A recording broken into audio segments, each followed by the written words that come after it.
Avant de charger nos données dans Power BI Desktop, nous allons prendre soin de désactiver certaines propriétés disponibles dans Power Query. Alors, si je vais par exemple sur la table Vente et que je fais un clic droit, je peux voir ici activer le chargement et inclus dans l'actualisation du rapport. Alors, il s'agit de deux propriétés importantes qu'il faut comprendre lorsqu'on travaille avec Power Query. Par défaut, elles sont activées pour toutes les requêtes dans Power Query. Alors, dans quel cas on aura besoin de les désactiver? Je prends par exemple l'option activer le chargement. Alors, lorsqu'elle est activée, ça veut dire en fait que la table pour laquelle elle est activée sera chargée dans Power BI Desktop. Donc, si pour une raison ou une autre, on ne veut pas qu'une table soit chargée dans Power BI Desktop, on va simplement venir désactiver l'option activer le chargement. Et généralement, c'est le cas pour les requêtes intermédiaires. Ici, par exemple, dans notre cas, les requêtes ou les tables Canada, UK et USA ont permis de créer une nouvelle table qu'on appelait vente. Du coup, toutes les données de Canada, de UK et USA sont en vente. Dans ce cas, il n'est plus pertinent de conserver les requêtes Canada, UK et USA dans Power BI Desktop. Alors, on va désactiver le chargement pour ces trois tables. Donc, je vais sur Canada, je fais un clic droit. Voilà. UK, je décoche l'option activer le chargement. Pareil pour USA, je vais décocher l'option activer le chargement. En le faisant, les trois tables passent immédiatement en italique. Maintenant, il y a une deuxième option qu'on peut regarder, c'est l'option inclus dans l'actualisation du rapport. Alors, lorsque cette option est activée, cela veut dire en fait que notre table vente, à chaque fois que le rapport sera actualisé, la table vente à son tour sera actualisée. Alors, dans quel cas il peut être nécessaire de désactiver cette option-là?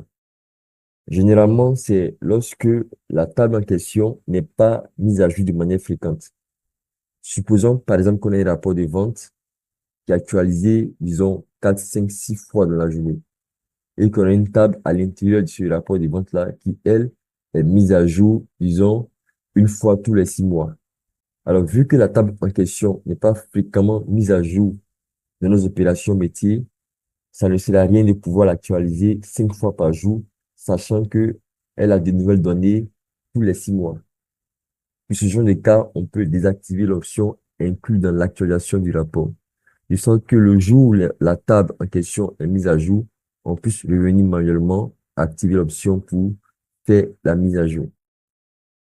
Alors, c'est une bonne pratique, donc elle est recommandée, mais ce n'est pas pertinent de le faire lorsqu'on travaille sur de petits projets.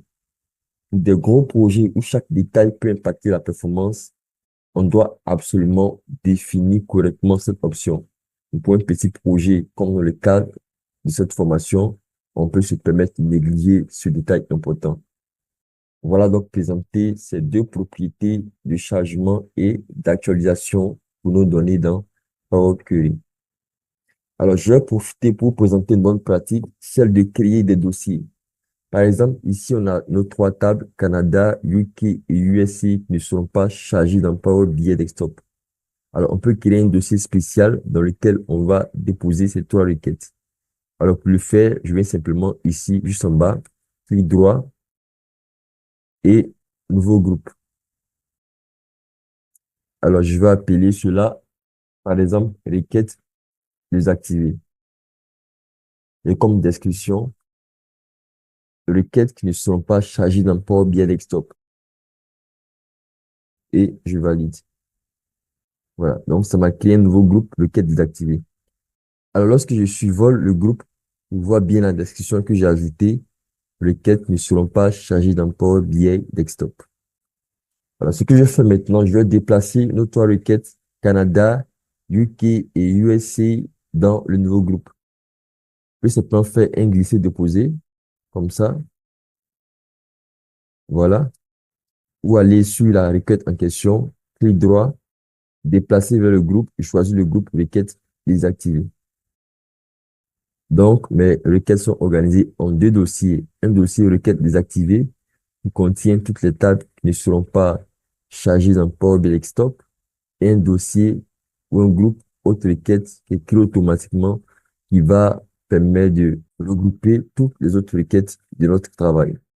Alors, une fois que c'est fait, la dernière chose qu'on peut réaliser ou qu'on peut voir avant de passer à Power BI Desktop, ce sont les options pour appliquer les différentes modifications qu'on a réalisées dans Power Query.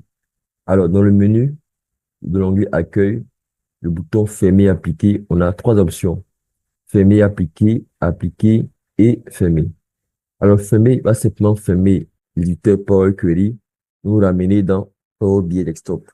Et là-bas, on pourra nous-mêmes manuellement appliquer cette transformation qu'on a réalisée dans Power Query.